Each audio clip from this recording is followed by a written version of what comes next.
Every day, Texas National Guardsmen aid in the fight to control the influx of illegal immigrants attempting to enter the U.S. through the Texas-Mexico border.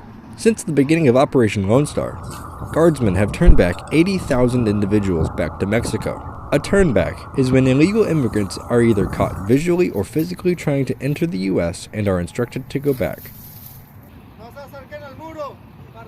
The soldiers and airmen deployed in support of Operation Lone Star have employed a variety of methods to interrupt and deter the flow of illegal activity.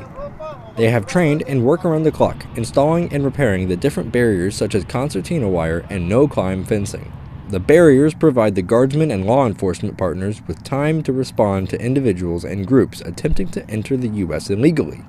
In many cases, the immigrants will be escorted back through the same breach they made in the barrier. The guardsmen repair and reinforce the breach behind them.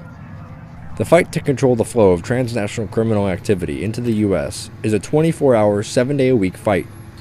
From El Paso to Brownsville and along the 1,250-mile border with Mexico,